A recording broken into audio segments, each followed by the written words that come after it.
ஒரே வேட்டியில 2 designs. Udhayam pixel double style dhotis with matching shirt. RS Infotainment Elred Kumar பெருமையுடன் வழங்கும் வெற்றிமாறன் இயக்கத்தில் விஜய் சேதுபதி மற்றும் சூரி நடிக்கும் விடுதலை பாகம் 2. சீமான் செருப்பு தூக்கி காமிச்சது தப்பு அப்படின்னா அண்ணாமலை ஷூவை தூக்கி காமிச்சதும் தப்பான்னு கேட்குறேன். சீமான் அதுக்கு பிறகு தான் 8% உயர்ந்திருக்கிறாரு. இதுக்கு பிறகு அண்ணாமலையும் எடப்பாடி பழனிசாமியை பலவீனப்படுத்துங்க தான் நம்ம எதிர்பார்ப்போம். அப்போ அண்ணாமலை ஷூவை தூக்கி காமிச்சு சரின்னு தான் சொல்லுவோம். அண்ணாமலை தனக்கு தானே சாட்டையில் அடிச்சுக்கிட்டதை ஒரு படத்தில் வந்து நடிகர் MS பாஸ்கர் தனக்கு தானே சாட்டையில் அடிச்சு இது பண்ணுவாங்க. எல்லாரும் இதோட ஒப்பிட்டு போடுறாங்க. ஒரு படத்தில் கவுண்ட் பண்ணி தனக்கு தானே சாட்டையில் அடிச்சுக்கிட்டு இது மாதிரி பண்ணுவாங்க. ஒரு அரசியல் தலைவரை இப்படி பண்ணலாமா? ஆக்கலாம். மக்கள் தீர்ப்பை நோக்கி அண்ணாமலை நகரத்தில் இதுவும் ஒரு படி. கட்சியோட வேட்டி அணியாம பச்சை கலர் வேட்டி அணிஞ்சுக்கிட்டு மேல் சட்டை போடாம கயிறால் செய்யப்பட்ட சாட்டையால தனக்குத்தானே அடிச்சுக்கிட்டது திருத்தணிமலை முருகனுக்கா பழனிமலை முருகனுக்கா? ரஷ்மி சேகர் சொன்ன முக்கியமான குற்றச்சாட்டு என்ன அப்படின்னா, அண்ணாமலை தனக்கு தானே சாட்டையெல்லாம் அடிச்சிருக்க கூடாது. அண்ணாமலையை தமிழ்நாடு பிஜேபி தலைவராக ஒருத்தர் ஆக்குனார்ல, அவருக்கு 100 சாட்டை அடி கொடுக்கணும் அப்படிங்கிறது. அண்ணாமலையை காமெடி கண்டனா மாத்திட்டாங்களா சார்? மீம்ஸ் கண்டனா மாத்திட்டாங்களா சார்? கண்டிப்பா கண்டிப்பா. அவர் ஒரு மாநிலத்தில் ஒரு கட்சியோட தேசிய கட்சியோட மாநில தலைவர் சார். திராவிடம் பெயர்மோனி அச்சப்படக்கூடியவங்க அண்ணாமலை மேல மீம்ஸ் போடத்தான் செய்வாங்க. எதை வச்சு அந்த பாலியல் வன்கொடுமை சம்பவத்தை அதிமுகவும் பிஜேபி அரசியல் பண்ணுதுன்னு சொல்றீங்க?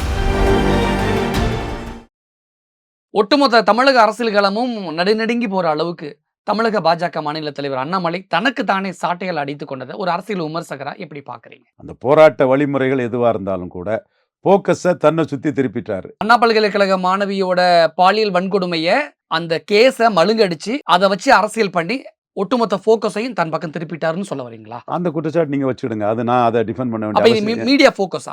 ஆல் இந்தியா மீடியா போக்கஸும் தமிழ்நாடு மீடியா போக்கஸும் அவர் பக்கம் திருப்பிட்டாப்ல. எந்த அளவுக்கு டிராமாவா ட்ராஜடியா? இப்படி எல்லாம் கேள்வி கேட்பாங்க. கேளுங்க கேள்விகள் வருது, இயல்பா வைக்கிறாங்க, முன் வைக்கிறாங்க. ஒண்ணுமே பிரச்சனை இல்ல. அப்ப அண்ணாமலை பண்ணது பிற்போக்குத்தனமா அல்லது மீடியா ஸ்ட்ராட்டஜியா? எடப்பாடி பழனிசாமியை தரப்ப கதற விட்டுட்டாரு. அதுதான் நான் பாக்குறேன். எடப்பாடி பழனிசாமியை ஏன் அண்ணாமலை கதற விடணும்? காரணம், எடப்பாடி பழனிசாமிங்கிறவர் அண்ணாமலைங்கிறவருக்கு பேரையே சொல்லாம சிவன் மலை, ஏழுமலை, சென்னி மலைன்னு ஒரு பாஜக தேசிய கட்சியின் தலைவர் பேரையே சொல்லாத அளவுக்கு அவருக்கு ஏன் எடப்பாடி பழனிசாமிக்கு ஏன் அண்ணாமலை மேல என்ன விஷயம் சொல்லுங்க? அன்னைக்கு நேற்று வந்து திருச்சி கூட்டத்தில் அண்ணாமலைங்கிற பேரை MK ஸ்டாலின் தெளிவா சொன்னாரு. நீங்க என்ன சொல்ல வரீங்கன்னா, அண்ணா பல்கலைக்கழக மாணவியோட பாலியல் வன்கொடுமையை பிஜேபியும் அதிமுகவும் அரசியலா மாத்திட்டாங்க, அரசியலா ஆக்கிட்டாங்கன்னு சொல்ல வரீங்களா? அவங்க அரசியல்ல தான் இருக்கிறாங்க, அரசியல் பண்றாங்க.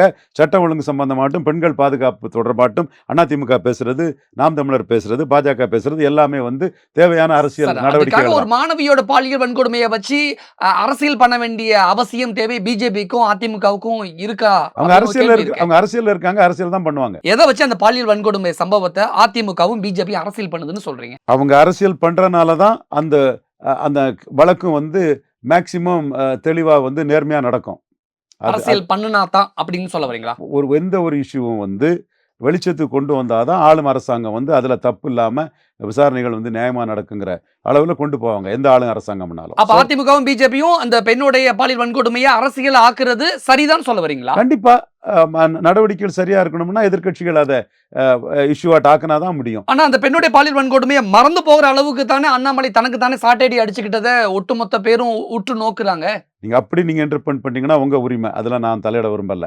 இப்ப அதை மறந்து போய் இதுதானே பேசும் பொருளா மாறி இருக்கு. அண்ணாமலை தனக்கு தானே சாட்டையில் அடிச்சுக்கிட்டு கண்டிப்பா எதிர்கட்சிகளுக்கு இடையில அந்த இஷ்யூவை யாரு அதை ஸ்கோர் பண்றதுங்கிற ஒரு போட்டி இருக்குது. அதுல அண்ணாமலை போட்டியில எடப்பாடியை மிஞ்சிட்டாரு. சீமான் அடுத்தால இந்த போட்டி இன்னும் விட்டுறக்கூடாதுன்னு அவரும் அடுத்த கட்ட நடவடிக்கைகளுக்கு இறங்குறாரு. சார், ஒரு அரசியல் விமர்சகராக கொஞ்சம் ஓப்பனாவே சொல்லுங்க, அண்ணாமலை தனக்கு தானே சாட்டையில் அடிச்சுக்கிட்டது பிற்போக்குத்தனமா? அந்த இஷ்யூவை ஹைலைட் பண்ணி தன்னையும் அதுல முதன்மைப்படுத்திக்கிட்டாரு. சார், காலையில அண்ணாமலை சாட்டையில் அடிச்சுக்கிறாரு, சாயந்தரம் நடிகர் கூல் சுரேஷ் தனக்கு தானே சாட்டையில் அடிச்சுக்கிறாரு. என்ன சார் நடக்குது தமிழ்நாட்டுல? இந்த அளவுக்கு இந்த இஷ்யூல எடப்பாடியை மறந்து நீங்க அண்ணாமலைன்னு பேசுறீங்கல்ல, இதுவே அண்ணாமலைக்கு வெற்றி. Annamalai is in politics. அண்ணாமலைய காமெடி கண்டனா மாத்திட்டாங்களா சார்? மீம்ஸ் கண்டனா மாத்திட்டாங்களா சார்? கண்டிப்பா. ஒரு மாநிலத்தை ஒரு கட்சியோட தேசிய கட்சியோட மாநில தலைவர் சார். அவரை போய் மீம்ஸ் போட வேண்டிய மீம்ஸ் போட்டு மீம்ஸ் கண்டனா மாற்ற வேண்டிய திமுக அதிமுக அரசியலுங்கிறத மாத்தி அண்ணாமலை வந்து எடப்பாடியை களத்தை விட்டு அகற்றிடுவாருன்னு அச்சப்படக்கூடியவங்க, எடப்பாடிக்காக இல்ல திராவிடம் பெயர்மோனி அச்சப்படக்கூடியவங்க அண்ணாமலை மேலே மீம்ஸ் போடத்தான் செய்வாங்க, சீமான் மேலே மீம்ஸ் போடத்தான் செய்வாங்க. ஏன்னா 2 பேருமே அவங்களுக்கு த்ரெட்டாக இருக்கும்போது 2 பேரையுமே வந்து மீம்ஸ் போடத்தான் செய்வாங்க. இவர் இந்துத்துவாவின் அடையாளமாட்டு கோவை குண்டு வெடிப்பு தொடர்பாக முஸ்லீம் சிறைக்கைதிகளை விடுதலை செய்யணும்னு எடப்பாடி பழனிசாமி தீர்மானம் போட்டதும் ஒரு இந்துத்துவ அரசியலை அவர் முன்னெடுக்கிறாரு. ஸோ எடப்பாடி பழனிசாமியோட அந்த தீர்மானத்துக்கு பிறகு அதை முன்னெடுக்கிறாரு. அதே மாதிரி சீமானம் வந்து திராவிட எதிர்ப்பு அரசியலை கடற்கரையில் உள்ள சமாதிகளை அகற்றிக்கிட்டு கடற்கரை அழகுபடுத்தணும்னு சொல்லக்கூடிய அளவுக்கு முன்னெடுக்கிறாங்க. அப்போ இந்த அரசியலை முன்னெடுக்க 2 பேர் பற்றியும் மீம்ஸ் வரத்தான் செய்யும். சார் அகிம்சைக்கு பேர் போன மகாத்மா காந்தி இப்படிப்பட்ட போராட்டத்தை முன்னெடுக்கலையே சார். மகாத்மா காந்தி யோசிக்காத விஷயத்துல அண்ணாமலை பண்ணிக்கிட்டு இருக்கான்னு சொல்றாங்களே. மகாத்மா காந்தி யோசிக்கிறதா யோசிக்கணும் என்ன இருக்கு? மகாத்மா காந்தி பேர் போனவர் அவர் தானே. மகாத்மா காந்தியே தமிழ்நாட்டில் ராஜாஜி காமராஜில் கட்சி காமராஜ் கையில் முழுமையாக இருந்த போது கூட காமராஜ் தரப்பை கிளிக்குன்னு சொல்லி தமிழ்நாட்டுக்குள்ள ஒரு பின்னடைவை சந்திச்சவர் தான் மகாத்மா காந்தி. இப்ப நீங்க என்ன சொல்ல வரீங்க? மகாத்மா காந்தியையே அண்ணாமலை ஓரம் கட்டிட்டாருன்னு சொல்ல வரீங்களா? மகாத்மா காந்தின்னு சொல்ற அந்த கருத்து அவரு ஒண்ணு முடிவெடுக்கலன்னா அதே மாதிரி தான் எல்லாரும் முடிவெடுக்கணுங்கிறதுல எனக்கு உடன்பாடு இல்லைன்னு சொல்ல வர்றேன். ஆனா திருமாவளவன் என்ன சொல்றாருன்னா, அதுல மகாத்மா காந்தி தமிழ்நாட்டுல அன்ஃபேரா நடந்தாருங்கிற ஒரு விஷயத்த நான் பதிவு பண்றேன், அவ்வளவுதான். லண்டன் போறதுக்கு முன்னாடி வரைக்கும் அண்ணாமலை நல்லா தாங்க இருந்தாரு. லண்டன் போயிட்டு வந்ததுக்கு அப்புறம் என்னாச்சுன்னு தெரியல, இப்படி ஆயிட்டாருன்னு திருமாவளவன் தன்னுடைய விமர்சனத்தை முன்வைக்கிறார். அவர் அவரோட உழைப்பு இரட்டை இலக்கத்தில் பாஜகவை கொண்டு வந்துட்டு அடுத்தால எடப்பாடி பழனிசாமி அணியை 3வது தள்ளி 2வது இடத்துக்கு என்டிஏ கொண்டு வரதுக்கு முயற்சி பண்ணுறாரு. எடப்பாடி பழனிசாமியும் பாஜகவோட கூட்டணி இல்லைங்கிறதுலையும் கிறிஸ்தவ முஸ்லீம் வாக்குக்காக அவரும் தெளிவாக தான் நிற்கிறாரு. ஜாதிவாரி கணக்கெடுப்பு தீர்மானம்லாம் இதுவரை போடாதவர் பாஜகவுக்கு எதிராக போட்டிருக்கிறாரு. முஸ்லீம் சிறைக்கைதிகள் விடுதலை எல்லாம் முபாரக்கை கூட்டு பார்க்குறதெல்லாம் அவர் தெளிவாயிட்டார். அப்போ மதசார்பின்மைங்கிற லெவலில் எடப்பாடியும் இந்துத்துவங்க லெவலில் அண்ணாமலையும் நிற்கிறாப்புல. திருமாவளவனுக்கு திமுக கூட்டணியில் அங்கே சீட்டு ஜெயித்தாலும் அவருக்கு எடப்பாடி மேலே ஒரு பாசம் பொத்துறோம். யாருக்கு? திருமாவளவனுக்கு. சரி. அதனால அங்கே திராவிடம் போயிடக்கூடாது, அந்த பைப்போலர் போயிடக்கூடாது, நமக்கு முக்கியத்துவம் இல்லாமல் போயிடும்னு திருமாவளவன். அதனால அவங்க பாஜகவுக்கு எதிராக தான் பேசிட்டு இருப்பாங்க. சார் இப்போ நீங்க என்ன சொல்ல வரீங்க? அண்ணாமலை பண்ணது சரின்னு சொல்ல வரீங்களா? ஏற்கனவே நான் சொல்லிட்டேனே, போக்கஸ் அவர் பின்னாடி திருப்பிட்டாருன்னு நான் சொல்லிட்டேனே. ஆனா ஒரு தலைமை பண்புள்ளவர், ஒரு பக்குவமான தலைவர் இப்படிலாம் பண்ண மாட்டாரு, சிறுபலைத்தனமா இருக்குன்னு முத்தரசன் குற்றச்சாட்டு முன்வைக்கிறாரு. அந்த குற்றச்சாட்டு வைக்கிறதுக்கு அவங்க உரிமை இருக்கு, திருமாவளவனுக்கு உரிமை இருக்கு. எல்லாரும் அவங்க குற்றச்சாட்டை வைக்கத்தான் செய்வாங்க. பொதுமக்களும் சின்ன பலத்தனமா இருக்குன்னு சில ஊடகங்கள்ல எடுத்த பொதுமக்களோட பைட்லையும் நம்ம கேட்க முடியுது.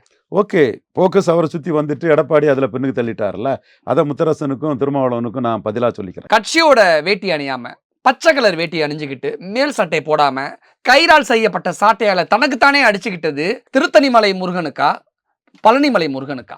அவர்கிட்ட தான் கேட்கணும். ஏன்னா சாட்டால் அடிக்கும் போது முருகனுக்கு அரோரா அப்படிங்கிற சவுண்ட் எல்லாம் பின்னாடி இருந்து வந்துச்சு, அதனால கேட்க அவர்கிட்ட தான் கேட்கணும். அப்ப இது முருகனுக்கா?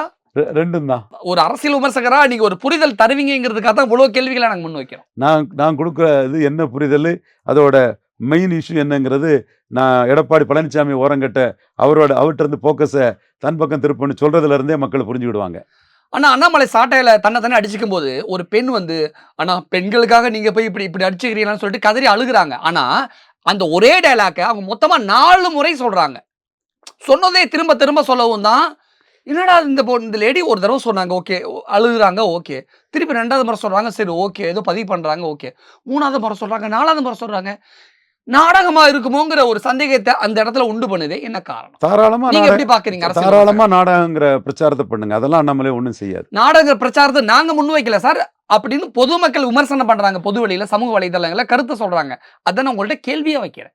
ஓகே, அப்படிப்பட்ட விமர்சனங்கள் இருக்கலாம். நேரடியாவே சொல்லுங்க சார், அண்ணாமலையோட இந்த சாட்டையடி எதுக்கு சார்?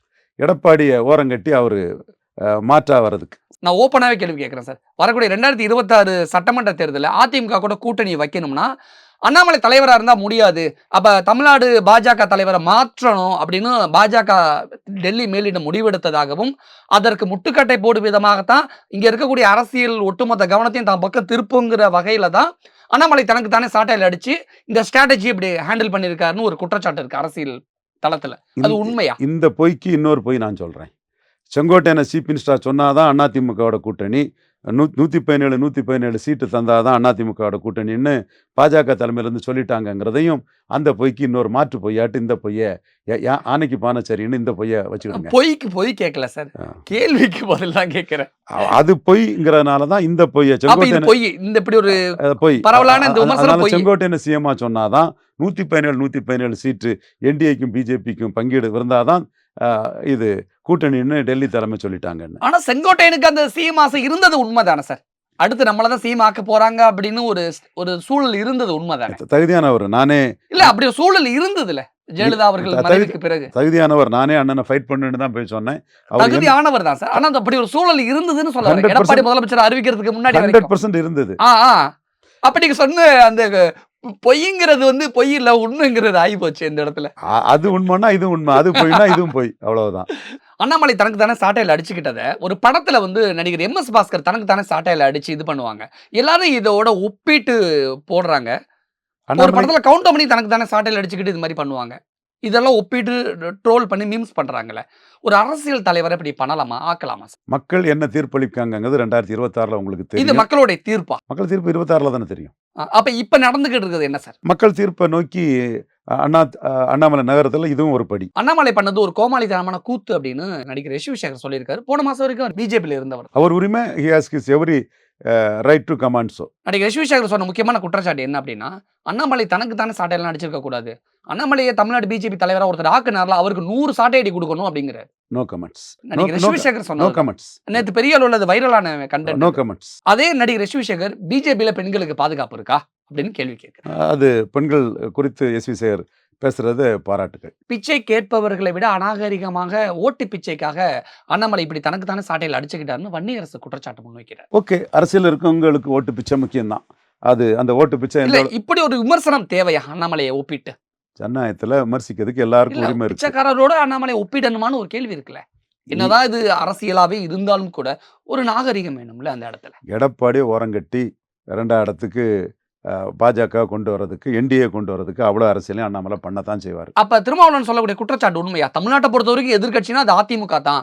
ஆனா அது அதிமுக கிடையாது, பிஜேபி தான் எதிர்கட்சியா இருக்கு அப்படிங்கிற ஒரு பிம்பத்தை காட்டுறதுக்காக தான் அண்ணாமலை இம்புட்டும் செய்யறாருன்னு திருமாவளவன் சொல்லக்கூடிய அந்த குற்றச்சாட்டு உண்மைதானா? திருமாவளவன் சொல்றது 1000 சொல்லலாம். மெட்டீரியலா ஓட்டு கணக்குல அதிமுகவோட அதிக ஓட்டு என்டிஏ வாங்கணும். இப்போ 2% அதிமுகவோட குறைவு இருக்கு. இதை தாண்டி 2% அதிமுக அணியோட என்டிஏ வாங்கிட்டாங்கன்னா அண்ணாமலைக்கு பெரிய வெற்றி. தமிழ் மண்ணில் ஒரு திராவிட இயக்கம் வெர்சஸ் ஒரு நேஷனல் பார்ட்டின்னு வந்துடும். அதுக்காக அண்ணாமலையை நாம் ஆதரவு கரம் நீட்டுறோம். அண்ணாமலைக்கு எடப்பாடியை, திராவிட கட்சியான எடப்பாடியை 3ஆவது தள்ளி என்டிஏ 2வது அண்ணாமலை கொண்டு வரதுக்கு நம்ம ஆதரவு கரம் நீட்டுறோம். இதில் திருமாவளவன், முத்தரசன் போன்றவங்கள்லாம் எடப்பாடி வாழட்டுன்னு நினைக்கக்கூடியவங்க. அவங்களுக்கு ஒரு ஓட்டு தான் உண்டு. ஒரு ஓட்டை ஸ்டாலினுக்கு தான் போடுவாங்க. ஸ்டாலினுக்கு போட்டுக்கிட்டு எடப்பாடி வாழ்க, அண்ணாமலை எப்படியும் போகன்னு சொல்லக்கூடியவங்க. அந்த அண்ணா பல்கலைக்கழக மாணவி பாலியல் வன்கொடுமை சம்பவத்தை கண்டித்து அண்ணாமலை ப்ரெஸ் மீட்டை கொடுக்கும் பொழுது, நாளைக்கு காலையில் 10 மணிக்கு எனக்கு நானே சாட்டையால் அடிச்சுப்பேன்னு அண்ணாமலை பேட்டி கொடுக்குறாரு. இதை பார்த்துட்டு திருமாவளவன் அன்னைக்கே சொல்கிறாரு, இது ஒரு காமெடி மெட்டீரியலாக மாறிடும், கொஞ்சம் எச்சரிக்கையாக இருங்க அப்படின்னு பேட்டி கொடுக்குறாரு முத நாள். அவர் சொன்ன மாதிரியே மறுநாள் காமெடி ஆயிடுச்சு. ஒருவேளை ஒரு மூத்த அரசியல் தலைவர் சொன்ன ஆலோசனையை அவர் அண்ணாமலை கேட்கலையா, தட்டிட்டாரா, தட்டி கழிச்சிட்டாரா? இந்த மாதிரிப்பட்ட நிகழ்ச்சிகளின் ஹியூமிலேட்டிவ் எஃபெக்ட் தான் எடப்பாடி பழனிசாமி 3ஆவது தள்ளி என்டிஏ 2வது கொண்டு வரும். கொஞ்ச நாளைக்கு முன்னாடி சீமான் வந்து மேடையில் செருப்பு எடுத்து காமிச்சு பேசினது தப்புன்னு எல்லா அரசியல் கட்சிகளும் பேசினாங்க. அப்படி இருக்கும் பொழுது தன்னோட ஷூவை எடுத்து கலட்டி ப்ரெஸ் மீட்ல காமிச்சு இனிமேல் செருப்பே போட மாட்டேன் அப்படின்னு அண்ணாமலை சொன்னார்ல, அப்ப அது தப்பா? சீமான் அதுக்கு பிறகு தான் 8% வாக்கு உயர்ந்திருக்கிறார். அப்ப இல்ல, சீமான் செருப்பை தூக்கி காமிச்சது தப்பு அப்படின்னா அண்ணாமலை ஷூவை தூக்கி காமிச்சதும் தப்பான்னு கேட்கிறேன். சீமான் அதுக்கு பிறகு தான் 8% உயர்ந்திருக்கிறாரு. இதுக்கு பிறகு அண்ணாமலையும் எடப்பாடி பழனிசாமியை பலவீனப்படுத்துங்க தான் நம்ம எதிர்பார்ப்பு. அப்ப அண்ணாமலை ஷூவை தூக்கி காமிச்சு சரின்னு தான் சொல்ல. 2 பேருமே எடப்பாடி பழனிசாமியை பலவீனப்படுத்துறதை நான் ஆதரிக்கிறேன். இனிமேல் அண்ணாமலை தன்னுடைய வாழ்நாள் முழுக்க காலில் செருப்பே அணிய முடியாதுன்னு அமைச்சர் ரகுபதி விமர்சனம். திமுக ஆட்சி எல்லா காலமும் இருக்குங்கிற அது சொல்றாரா அவரு? அதுதான் அதுக்கு அர்த்தம். அதுதான் அவர் கிளைம் பண்றாரு. அவர் அதானே கிளைம் பண்ணுவார். ஆனா அண்ணாமலை ஏதோ பாவம் பண்ணிட்டாரு. அந்த பாவத்துக்கு பாவ விமோச்சனம் பெறுவதற்காக தான் தனக்கு தானே தண்டனை கொடுத்து சாட்டை அடி அடிச்சுக்கிட்டான்னு அமைச்சர் ரகுபதியே சொல்றாரு. இது ரகுபதியோட பார்வை. அண்ணா பல்கலைக்கழக மாணவியோட பாலியல் வன்கொடுமை ஏன் இந்த அளவுக்கு அரசியல் அளவுல ஒரு தாக்கத்தை ஏற்படுத்தியிருக்குன்னு நினைக்கிறீங்க? வேற அரசியல் இஷ்யூ இல்லாதனால இந்த பெண்களின் பாதுகாப்புங்கிற இந்த இஷ்யூ வந்து பெரிய இஷ்யூ ஆட்டு மாறிட்டு. ஒரு சின்ன விஷயத்தை எடுத்து பெருசாக்கணும்னு நினைக்கிறாங்களா, அல்லது ஒரு பெரிய விஷயத்தை இன்னும் பெருசாக்கணும்னு நினைக்கிறாங்க? அரசியல்வாதிக்கும் ஊடகத்துக்கும் இஷ்யூ வேணும். வேற இஷ்யூ இல்லைன்னா கரண்ட்ல எந்த இஷ்யூ இருக்கோ அந்த இஷ்யூ பெருசாகும். ஓகே, இது வந்து ஒரு ஆரோக்கியமான சமூகத்துக்கு உந்துகோலா இருக்குன்னு நினைக்கிறீங்களா? விழிப்புணர்வுள்ள ஒரு சமூகத்துல அன்னைக்குள்ள காலகட்டத்தில் எது பெருசாக இருக்குதோ அதை அவங்க பெருசுப்படுத்துறது வந்து இயற்கை தான். ஆனால் முதலமைச்சர் மு க ஸ்டாலின் சொன்ன மாதிரி நார்த் இந்தியாவை விட ஒப்பிடும் பொழுது தமிழ்நாட்டில் குற்றம் கொஞ்சம் கம்மியாக தான் இருக்குது அப்படிங்கிற அந்த ஒப்பீடெல்லாம் சொல்கிறாருல. நான் இதே வந்து ஒரு ஐசோலேட்டட் இன்சிடெண்ட்டாக தானே நானே பார்க்குறேன். நான் இந்த மாதிரிப்பட்ட இன்சிடெண்ட்டை வச்சு ஒரு அரசுக்கு எதிராக இது பண்ணுறது டைம் பீயிங் வந்து ஒரு பிரச்சாரத்துக்கு பயன்படுமே தவிர மெட்டீரியலாக அது அந்த ஒரு அரசுக்கு எதிராக எந்த பாதிப்பும் ஏற்படுத்தாதுங்கிறது தான் என்னோட பார்வை. அப்போ தமிழ்நாடு கொஞ்சம் கொஞ்சமாக நார்த் இந்தியாவை மாறிக்கிட்டு இருக்கு அப்படின்னு பார்க்கலாமா? நார்த் இந்தியா தமிழ்நாடுங்கிறது வந்து நம்ம டேபிள் எடுத்து வச்சு தான் பார்க்கணும். சும்மா பொதுவாக அதை சொல்லிவிட முடியாது. கிரைம் ரேட்டு ஒவ்வொரு கிரைமும் என்ன இருக்குங்கிறது ஒரு ஸ்டேட்டு நம்ம ஸ்டேட் வச்சு அந்த கிரைம் பியூரோ வச்சு ரெக்கார்டை வச்சு பார்த்து தான் அதை பேச ஆனால் முடியும். பெண்களுக்கு எதிரான குற்றச்சாட்டுகள், பாலியல் வன்கொடுமைகள் இந்த மாதிரி தொடர்ச்சியாக தமிழ்நாட்டில் அடுத்தடுத்து நடந்துகிட்டே இருக்கு. குற்றங்கள் வந்து குறையணும், பெண்களுக்கு பாதுகாப்பு இருக்கணுங்கிறது தான் எல்லாரோட எதிர்பார்ப்பு. அண்ணா பல்கலைக்கழக மாணவியோட பாலியல் வன்கொடுமையை மையமாக வச்சு இங்கே நடக்கக்கூடிய அரசியல் இந்த எதிர்ப்பு பற்றி நிறைய விஷயங்கள் எங்கள் கூட ஷேர் பண்ணிக்கிட்டீங்க. மிக்க நன்றி. நன்றி. ஒரே வேட்டியில 2 designs Udhayam pixel double style dhotis with matching shirt. RS entertainment Elred Kumar பெருமையுடன் வழங்கும் வெற்றிமாறன் இயக்கத்தில் விஜய் சேதுபதி மற்றும் சூரி நடிக்கும் விடுதலை பாகம் 2.